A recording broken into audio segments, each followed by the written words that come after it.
Madame, Monsieur, bonsoir. Encore de fortes chaleurs en ce 17 août 2050 avec un soleil de plomb à peine voilé. Alors, la presque bonne nouvelle, c'est que cette canicule touche à sa fin. Il va falloir tout de même attendre le passage de cette perturbation qui commence à arriver. Pourquoi? Bien tout simplement parce que l'air beaucoup plus frais est à l'arrière de la dite perturbation. Alors, il est vrai que demain matin, ce voile va s'épaissir. On va le retrouver déjà de l'Aquitaine jusqu'au nord. Vous aurez beaucoup de soleil encore sur les régions de l'Est, mais progressivement, ce voile va se décaler et à sa place, c'est un axe pluvio-orageux qui va s'installer, donc du sud-ouest en passant par le Massif central et jusqu'à la Belgique. Et puis sur la Bretagne, ce devrait être beaucoup plus calme avec quelques averses. Que nous dit la masse d'air? Eh bien que nous ne sommes pas les seuls, figurez-vous, en France, à subir cette canicule. Regardez cette masse d'air extrêmement chaud qui englobe toute l'Europe. Et où se trouve l'air plus frais dont je vous parlais? Ici, à l'arrière de la perturbation. Donc il n'est pas encore là. Et demain matin, les températures seront déjà très élevées, notamment à Paris, à Perpignan ou à Nice, avec 26 degrés.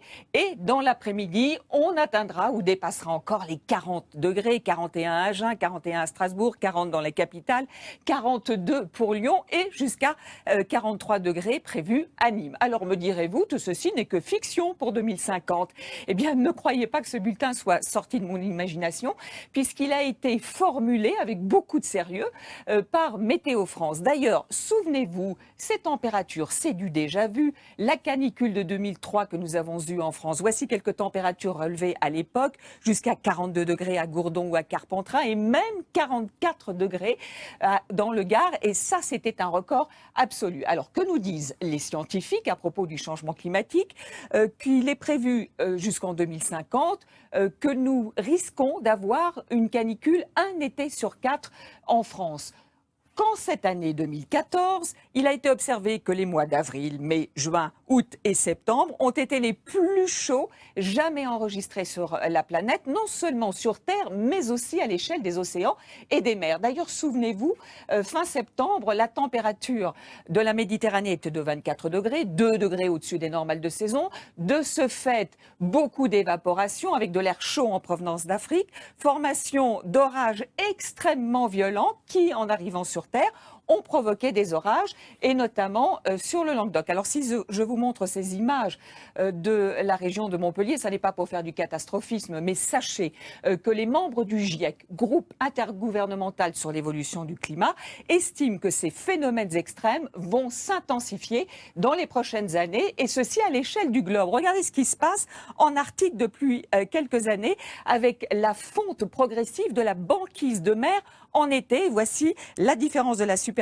entre l'été 1996 et l'été 2014. Alors, peut-on faire un rapprochement entre ce changement climatique et l'activité humaine?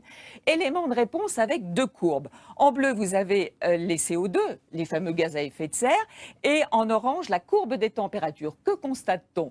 Que de l'an 1000 à 1900, tout est très stable pour ces deux courbes, mais à partir de 1900, début du XXe siècle, début de l'industrialisation, eh bien, ces températures augmentent de façon extrêmement rapide et exactement en même temps que l'augmentation des émissions de gaz à effet de serre. Et devant ces faits, les membres du GIEC rappellent l'urgence de parvenir à un accord sur le climat.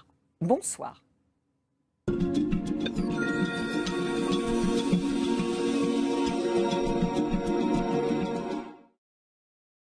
Well, now, that is a super sobering view of what could happen if we don't address climate change in a timely fashion. I am Cristiana Figueres, Executive Secretary of the United Nations Framework Convention on Climate Change. Fortunately, the vision of a future irreparably harmed by climate change does not have to come to be. We have the power and the responsibility to create a better future for ourselves and for those to come. But we need action at least at two levels. We need a new, robust global climate change agreement, and we need local policy that points us toward green growth and action by investors, industry, cities, and regions. Then we can arrive at a stable, climate-neutral future. I ask you to join me and the Climate Change Convention, to join WMO and the entire UN family, and join the many, many people worldwide working towards a climate-safe future. By acting together, we can safeguard a stable future and open untold opportunity.